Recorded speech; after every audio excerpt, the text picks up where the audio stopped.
I want to thank Ken Menzel for dropping by and spending a few minutes with us from the Twin Falls County Sheriff's Department and talking about the 100 deadliest days of summer. And Ken is out to a call right now. You want to talk about safety?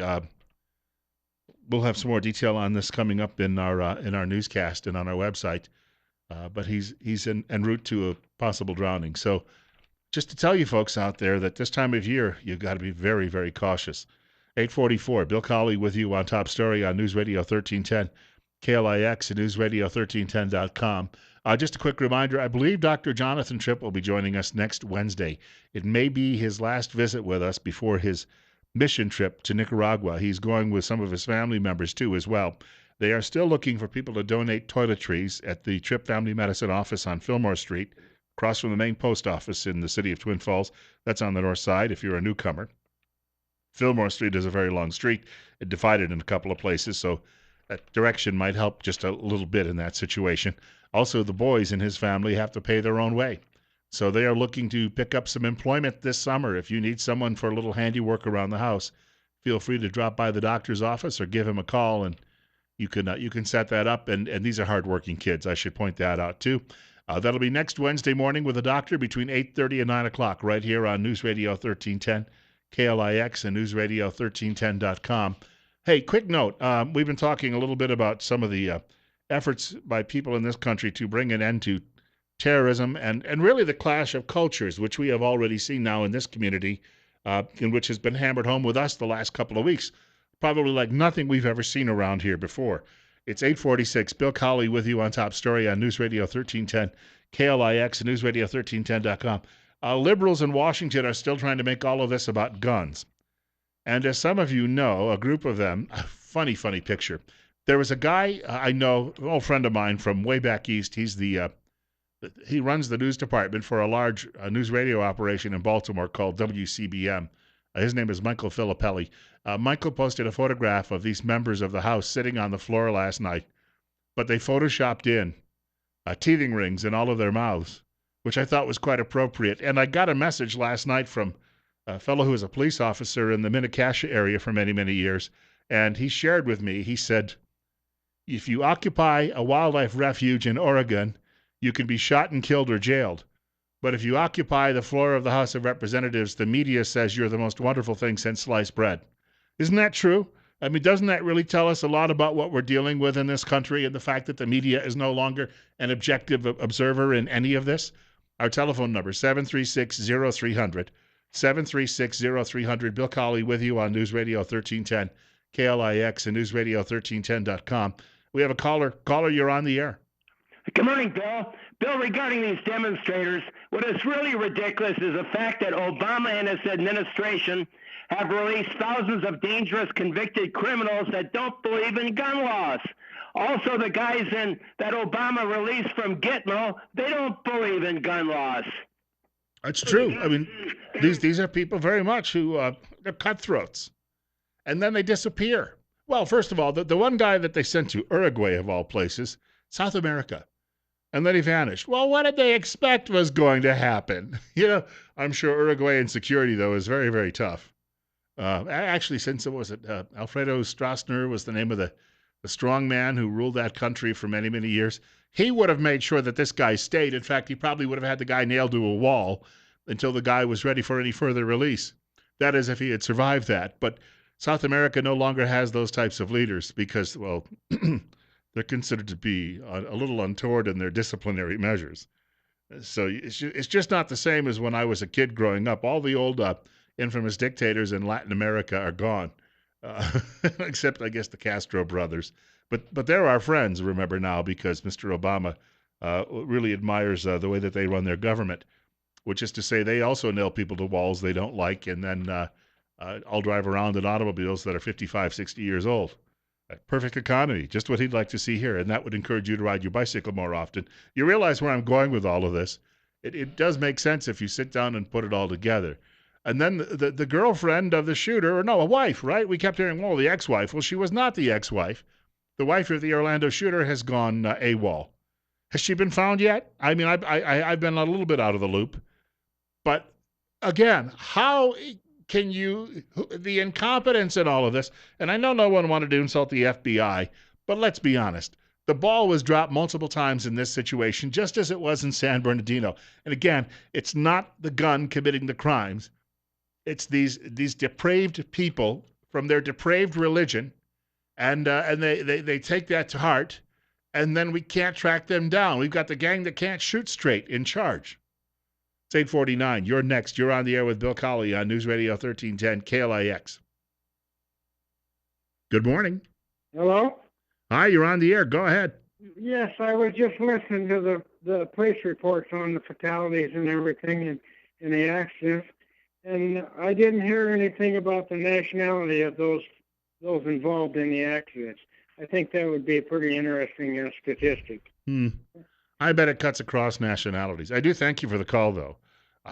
Especially since a lot of them are just simply involving young people, as they often have. Look, when I was a driver at 17 years old, I'm a lot better now. Even though I don't see as well any longer, I assume I'm a lot better. I don't have as many dings in my automobile as I did when I was 17 or 18 years old, and I think that's fairly good evidence. I was mentioning the Democrats have taken over the House floor and are sitting down. It looks like they're having a school picnic. When I was in kindergarten, we had a picnic where we just simply went behind our school and sat along the wall of our classroom. Yeah, that was exciting. My kindergarten teacher was a real inspiration. She was she taught my uncle when he was in kindergarten, my Uncle John. She was my kindergarten teacher. And when I graduated high school, she was still teaching, and she'd been mailing it in for most of 50 years. But she took us for a picnic, and we all went out and sat on the ground behind our classroom and thought that was a wonderful time. Well, this is similar to what I've seen these members of the House of Representatives are doing. They're sitting on the floor in Washington, and it's like, hey, let them just sit up there. Let them go ahead and do it. Just go about your business, and if you have to step over them, fine. This is Debbie Schultz. She is the leader of the Democrat National Committee, as well as a communist from Florida, of course, serving in the House of Representatives. And apparently she feels that all of you agree exactly with what they're doing. Don't hide behind the rules. Hide behind the speaker's rostrum. Hide behind the NRA and their skirt, which is what our friends on the other side of the aisle do every single day. And why do they do that? Because time and again on this floor, they prove that they care more about holding on to power than they do about doing the right thing. Her voice is so pretty, almost as pretty as she is. Can you imagine somebody's actually married to that? Meanwhile, John Lewis, former civil rights activist, every time he's on the television, it's like, civil rights legend John Lewis. Apparently that's his first name, civil rights legend John. Civil rights legend John Lewis today. John Lewis is one of the leaders of this situation. I thought at first when I listened to this sounded like a sketch straight out of Saturday Night Live. You want to talk about sappy liberalism. He's being interviewed by MSDNC. By Luke Russert. Luke Russert got the job because, well, Daddy died. And you don't have to in network TV any longer actually have any experience as long as Dad has a job in the area, whether you be one of the Wallace children or one of the Russert children. You know how that works. And then they complain that we shouldn't have political dynasties, but we have them in establishment media. This is Luke Russert performing, and I'm not making this up. This is a writer at Daily Caller actually suggested this. Luke Russert performing a Lewinsky on John Lewis of Georgia. Congressman Lewis, you are a civil rights icon. Your stories are remarkable. Beaten within 1 inch of your life, it has been said. How important is this moment for you, and what are you hoping to achieve? Well, this is an important moment. I never dreamed that one day, after coming to Congress, I would have to sit in on the floor of the House, sit down and occupy the well of the House. We've been waiting for a long time for the leadership to bring a piece of legislation, or maybe more than one piece, to deal with gun violence. There are too many people, too many children, babies, teachers, our mothers, our fathers, our sisters and brothers, people going out to dance and have fun, to die because of gun violence. We're going to continue to sit in.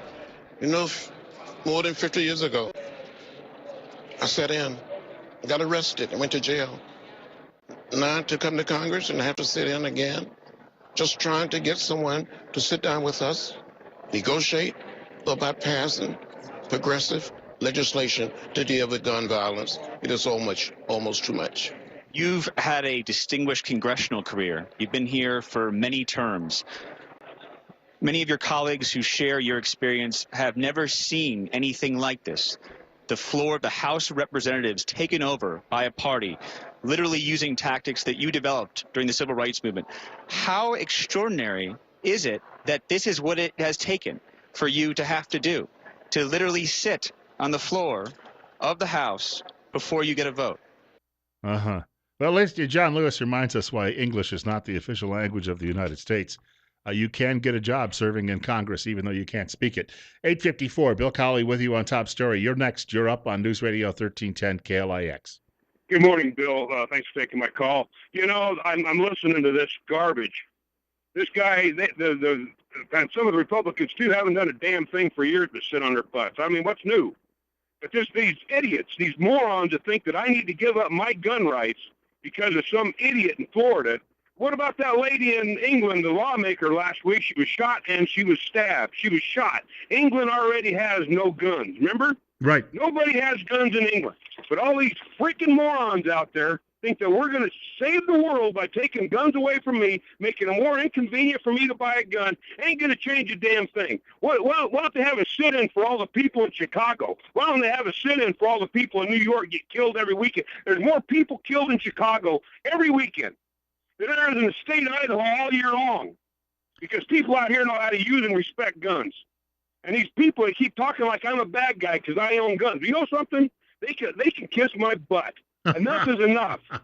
You know, Bill, it's absolutely ludicrous what our country's come to. The national debt is out of control. Everything's out of control. But they're going to shut down the Congress because they can't get their way on a stupid bill that is against the Constitution. The Second Amendment says we have the right to keep and bear arms, and that shall not be infringed upon. Somebody explain to me, a redneck cowboy from Jerome, how the hell they can get anything out of, they can change the laws when it says that shall not be infringed upon.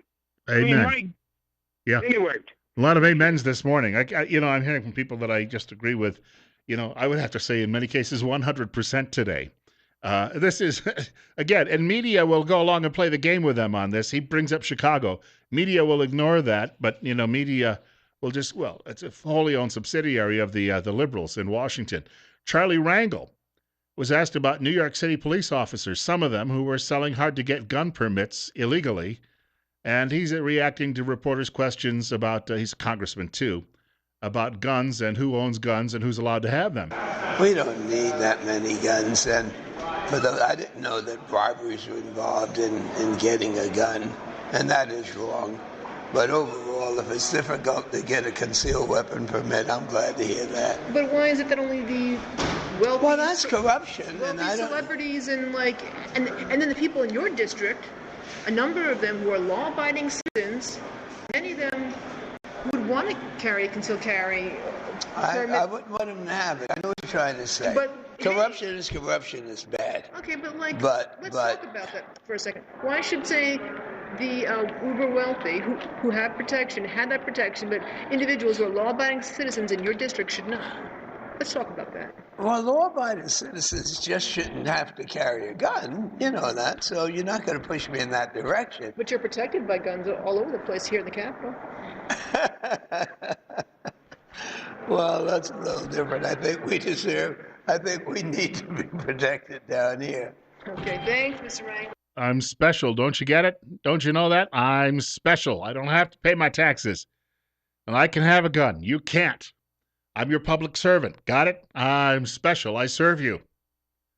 And I'm going to serve you up a couple of whacks here with the butt end of my gun if you keep asking questions. Get her out of here. 8:58. Bill Colley with you on Top Story this morning. One more hour of the program ahead. And, of course, a lot to talk about still. England may go make a decision today. I don't think it's going to happen, but to leave the European Union. It would be good if they did. Unfortunately, it doesn't look like it's going to happen. Some details perhaps on that coming up in the next hour of the program, and it would have absolutely no impact in Idaho. Trust me. other than the fact to make us feel that perhaps some people out there still value their own personal liberty, and it's not just us in the United States. So some details on that coming up at some point in the next hour of the program. Meantime, Fox News at 9 o'clock is just ahead, and it's 76.